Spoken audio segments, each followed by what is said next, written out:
All right. Well, welcome back to Contenders here. We got the FX section right here and very excited today. This is our biggest panel of all of the contenders. This is for the limited series Mrs. America, and it is sensational. I can tell you I watched it riveted through the whole thing, and I learned a lot. We have, let me just count them down here, Cate Blanchett, who plays Phyllis Schlafly. Hi, Cate. We have Schlafly. Yeah. We have Rose Byrne, who plays Gloria Steinem. We have Aduba, who plays Shirley Chisholm. We have Tracey Ullmann here, who plays Betty Friedan. We have Margo Martindale, who plays Bella Abzug. We have Sarah Paulson, who's playing a fictionalized character, kind of a combination of people, Alice here. And we have Elizabeth Banks, who plays Jill Ruckelshaus. Hi, guys. All right, Cate, I have to ask you, I have to start with you because not only do you play Phyllis, you are also an executive producer of this. And this is your first big television project here. I got to ask why this appealed to you and why you wanted to take this on. Because a lot of people look at Phyllis and they don't look too kindly on her, and others do. But it was an interesting character to play, I imagine. Yeah, I mean, I think for me, it was just an extension of what I'm always interested in as an actor. It's being part of something. So in a way, the character that I ended up playing is kind of a secondary thing. But for me, it was, I think I was reeling like a lot of us from the 2016 election and trying to reverse engineer about how women could vote for the man who currently sits in the White House.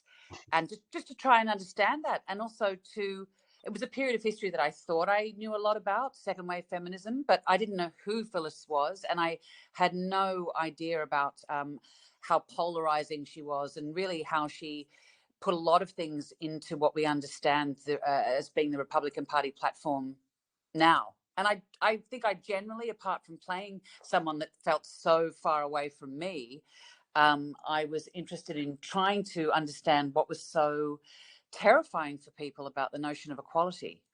I found that a really prescient and timely kind of thing to delve into.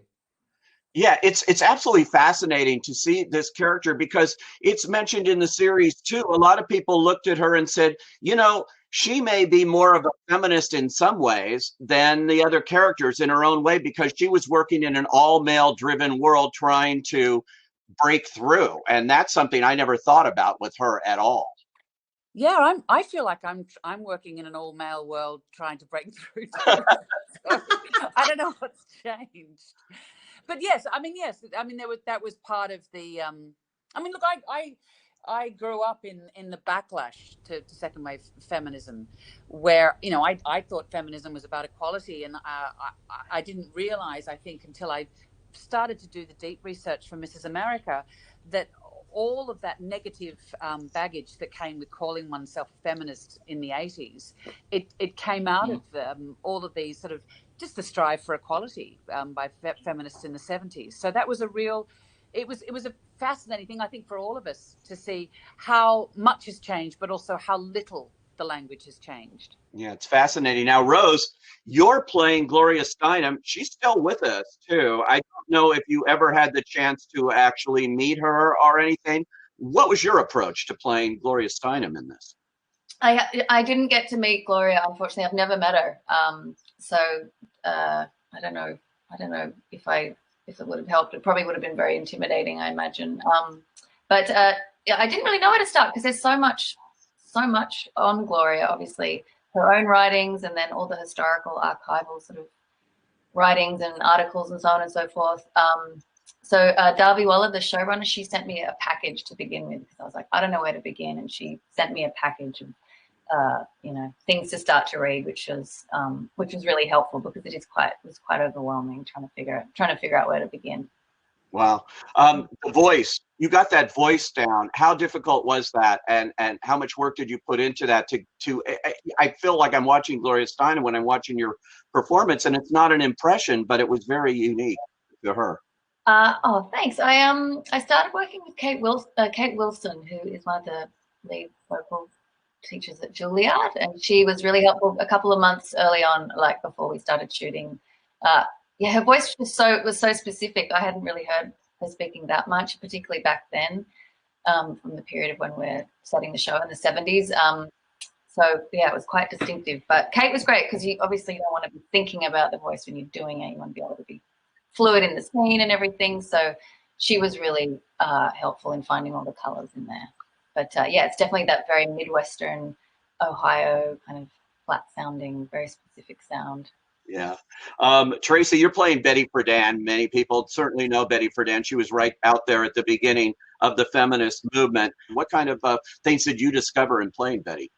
Yeah, the same as Rose. I mean, there's so much you can research, you know, from public appearances they made, and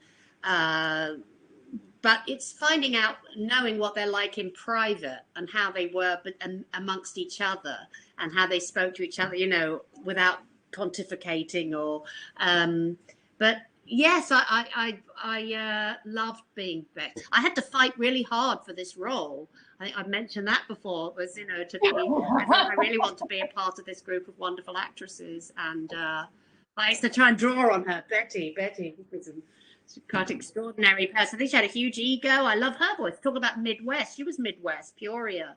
And everyone thinks she's a New Yorker. No. And that was, but there was a lot to research on her. And her book, The Feminine Mystique, she wrote the book.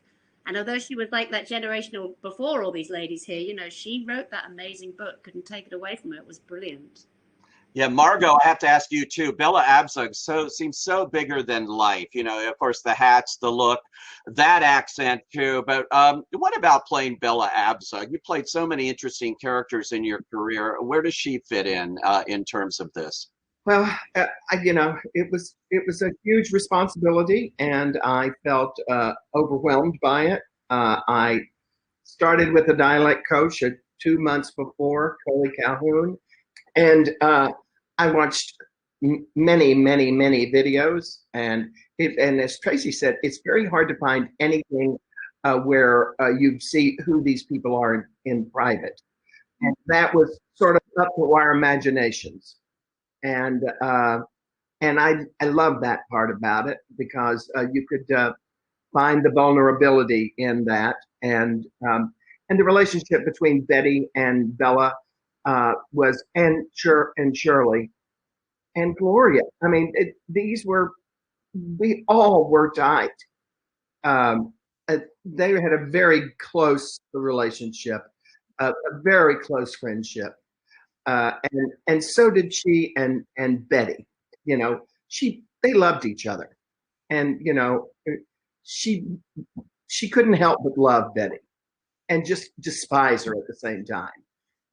And then Shirley, of course, Margo Martindale loved Shirley so much. So, I mean, and Bella loved Shirley. Shirley just didn't follow the rules. Yeah, I have to say, you mentioned Shirley Chisholm, and of course, Uzo, you're terrific as her, and I think you're introducing a lot of people to her. I know who she is. I have a bumper sticker. Oh, wow. Wow. Which I got at the convention, that McGovern convention that you put in. Oh, wow. And I can tell you from watching this, when I watched that sequence there, I'm going like, oh my God, they got this so right, because I was an alternate. And you never stuck it on your gremlin. No. Uzo, you played her. Because it had exploded. You played her, and I never thought of her in this whole world, you know, like some of the other characters here. That was a revelation to me. I knew her from when she ran in Congress and everything. Yeah, for sure. I mean, I think I would say the same thing. I would agree. I never thought of her as part so intricately woven into the Women's Caucus and the second wave movement. But what Margo was just touching on, I think, is 100%, you know, the fact that all of these women were tethered to one another, that there were, I think the thing that I was most excited about in doing this project is learning there was just so many women who were a part of this movement and advance, and who had such powerful seats and voices, and who, frankly, time had forgotten a lot of. And what an amazing thing that you get to see and hear these names, hear their stories, their individual stories today. And I think there's a host of women who know them, who were maybe there like yourself, in that time, but there is an entire generation of people who did not know all of their names. And I think it's just amazing that we get to hear their names. That I think it's amazing that there are people are getting to hear Betty Friedan's name and know her relevance in a larger way, getting to hear, Bella Abzug's name and understand it in a larger way, hear Shirley Chisholm's name, understand it in a larger way, and understand that the pillars on which we all stand, that there were a lot of legs and a lot of women in the trenches making that happen. And including on both sides, It was a movement on both sides of women. Yeah, when you talk about both sides, a lot of people are surprised, especially in today's polarized society, to see a Republican, Jill Ruckelshaus, who was very much her husband in the Nixon administration and everything, very much a feminist, very much in this movement, Elizabeth. And that was another revelation from this series. I think, I agree. I didn't know about Jill Ruckelshaus before I started this process, and I also got a great packet from Davi, the creator of the show, to introduce me to her. I think the best thing about her is that she reminds everyone that bipartisanship was so much a part of what these women were trying to do, that they were trying to be as inclusive as possible, and with limitations, of course, but they tried. And I also thought it was important to remind people that politics was not always the way it is right now, that we were not always as divisive, that there was more cooperation across the aisle, that there was always, you never were going to get everything that you wanted from the other side, but we had to have compromise in order to function in the best way possible. I think clearly when you have no cooperation, we don't function as well. Yeah, it's fascinating. And Sarah, you're playing a fictionalized character, kind of a composite of women here on the other side here with Phil. And why was it important to have a character like this? Well, I mean, I certainly think you have an opportunity there to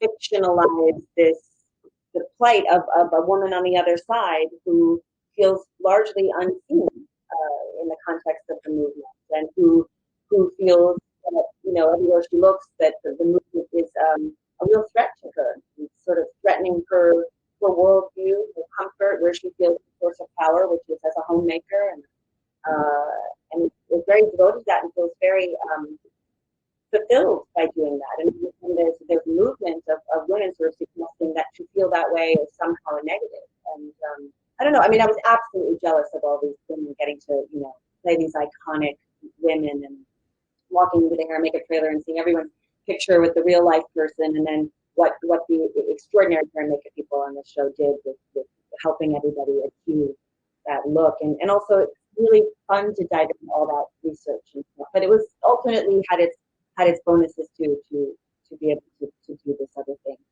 Well, it's so fascinating. Cate, I do have to ask you too. This has been on. I suddenly am reading so much more about the ERA amendment again that fell out, and that people are now still trying to get that through. And it looks like the television project here can be a part of that, in re-energizing the movement here. Is that another appeal of being on television here with something like this? Well, it's a very complicated thing. I mean, throughout the course of development, there were so many strands of the story that people were saying, look, this is an important part of the women's movement, like the reproductive freedom. But do we need a whole episode around it? And then, of course, the fetal heartbeat ruling was passed. And you think, as each week went by, it just became increasingly relevant. And in post-production, Virginia became the 38th state to ratify the ERA. But of course, it's way past the ratification deadline. And I think it's been made clear from the White House that it's not going back on the agenda anytime soon. But it is bizarre to me that in a democracy that prides itself on so many wonderful things, that equality isn't enshrined as a fundamental tenet in in that document, because it seems to be something that is foundational in Americans' understanding of themselves. You can only wonder how things might have been handled differently if equality was a fundamental tenet in American democracy. It might be different. So, but yeah, it's been playing on my mind a lot, certainly a lot. Well, we can only hope, and I hope everybody gets a chance to see Mrs. America. And if I had one more square here, we could play Hollywood Squares. But